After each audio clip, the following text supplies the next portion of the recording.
ಗುರುಜಿ, ನೀವಾಗಲೇ ಮಾತಾಡ್ತಾ ಇದ್ರಿ ಆಯಸ್ಸಿನ ಕುರಿತಂತೆ ಒಂದು ಕುತೂಹಲ. ನಾವು ಯಾವಾಗಲೂ ಆಯಸ್ಸು ಅಂದಾಗ ಶಾಸ್ತ್ರಗಳನ್ನು ಕೇಳಿಸಿದಾಗ 60, 70, 80, 90 ಅಂತ ಹೇಳ್ತಾರೆ. ಕೆಲವರು ಹೇಳ್ತಾರೆ ಅದು ಉಸಿರಾಟದ ಮೇಲೆ, ಇಷ್ಟು ಉಸಿರಾಟ ಅಂತ ಹೇಳ್ತಾರೆ. ಹೌದಾ ಅಮ್ಮ? ಅವ್ರು ಹೇಳಿದ ಉಸಿರಾಟ ಇವ್ರು ಇರಲ್ವಲ್ಲ. ಹಾಂ ಹಾಂ ಹಾಂ ಹಾಂ ಹಾಂ ಈಗ ಕ್ಯಾರೆಟ್ ತಿಂದರೆ ಕಣ್ಣು ಒಳ್ಳೆಯದು ಅಂತ ಹೇಳಿದ್ರು, ಹೌದಾ? ಒಬ್ಬನಿಗೆ ಬೆಳಗ್ಗೆ ಆಯ್ತಣ್ಣ ಸೀನ್ ಶುರುವಾಗತ್ತೆ ಕ್ಯಾರೆಟ್ ತಿಂದರೆ.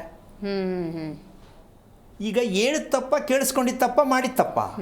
ಅಂದರೆ ಯಾವುದೇ ಶಾಸ್ತ್ರ ಹೇಳೋರ್ತಕ್ಕಂಥದ್ದಕ್ಕೆ ಉಪಶಾಸ್ತ್ರ ಅಂತ ಏನಕ್ಕೆ ಹೇಳಿದೆ ಅಂದರೆ, ಶಾಸ್ತ್ರವನ್ನು ಉಪಶಾಸ್ತ್ರವನ್ನಾಗಿ ಹಣ ಮಾಡುವುದಕ್ಕಾಗಿ ಮಾಡಿಕೊಂಡಿರೋ ಒಂದು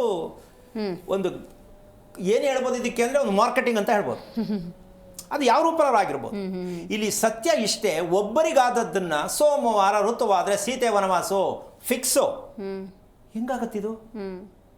ನಮ್ಮವ್ವ ಅದು ಅಷ್ಟು ಅನುಭವಿಸೋದು, ನಾನು ಅದೇ ಸೋಮವಾರ ಹಿಂಗಾದೆ ಕತೆ ಹೇಳ್ಕೊಂಡು ಎಲ್ರಿಗೂ ಅನುಭವಿಸ್ಬಿಡ್ತಾರೆ.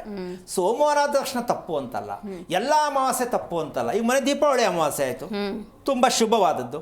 ಪ್ರತಿ ತಿಂಗಳು ಬರುವಾಗೆಲ್ಲ ಸೋಮವಾರನೇ ಅಮಾವಾಸ್ಯೆ ಆಗಲ್ಲ. ಸೋಮವಾರ ಯಾವ ಅಮಾವಾಸ್ಯೆ ಬರುತ್ತೆ ಅವತ್ತು ಮದುವೆ ಮಾಡಿಕೊಂಡ್ರು ತಪ್ಪಿಲ್ಲ. ನಾವೇನು ಮಾಡ್ತೀವಿ, ಹೋದ ಸಲ ಅಮಾವಾಸ್ಯೆ ಅಂದರೆ ತಪ್ಪು. ಅಮಾವಾಸ್ಯೆ ಯಾವ ದಿನ ಬಂದರೆ ಒಳ್ಳೆಯದು ಅಂತ ತಿಳ್ಕೊಬೇಕಲ್ಲ. 2 ಲೀಟ್ರ್ ನೀರು ಕುಡೀರಿ, ಸರಿ. ಯಾರು 2 ಲೀಟ್ರ್ ಕುಡಿಬೇಕು, ಎಷ್ಟು ವಯಸ್ಸಿನವ್ರು ಕುಡಿಬೇಕು? ನಿಜ ಅಮ್ಮ, ನಮ್ಮಲ್ಲಿ ಎಷ್ಟು ತಪ್ಪು ಮಾಹಿತಿ ಹೋಗ್ತಾ ಇದೆ ಅಂದರೆ, ಅದಕ್ಕೆ ನಾನು ಸ್ವಶಕ್ತಿ ಪ್ರತಿಯೊಬ್ಬ ಮನುಷ್ಯನಿಗೆ, ಮಕ್ಕಳಿಗೆ ನೀವು ಕಲಿಸಿ. ನೀವು ಹೇಳ್ಕೊಡ್ಬೇಡಿ ಮಕ್ಕಳಿಗೆ, ಈ ಕಡೆ ತಿರ್ಕೋ, ಬಿಳಿದು ಹಾಕೋಬೇಡ, ಚಾಕ್ಲೇಟ್ ತಿನ್ನಬೇಡ, ಬಿಡ್ರಿ ಮಗು ಏನು ತಿನ್ನಲಿ. ಆ ಮಗು ರಿಪೇರಿ ಮಾಡಬೇಕಾದದ್ದು ನಿಮ್ಮ ಧರ್ಮ ಏನು ಮಾಡ್ಬೇಕು ಅದು ಮಾಡಿ. ಮಗುಗೆ ರಿಸ್ಟ್ರಿಕ್ಷನ್ ಹಾಕ್ಬೇಡಿ. ಆ ಕಡೆ ನೋಡಬೇಡ, ಈ ಕಡೆ ಹೋಗ್ಬೇಡ, ಹತ್ರ ಮಾಡ್ಕೋಬೇಡ. ಯಾವ ವಿಷಯಕ್ಕೂ ನೀವು ರಿಪೇರಿ ಮಾಡೋಕ್ಕಾಗಲ್ಲ.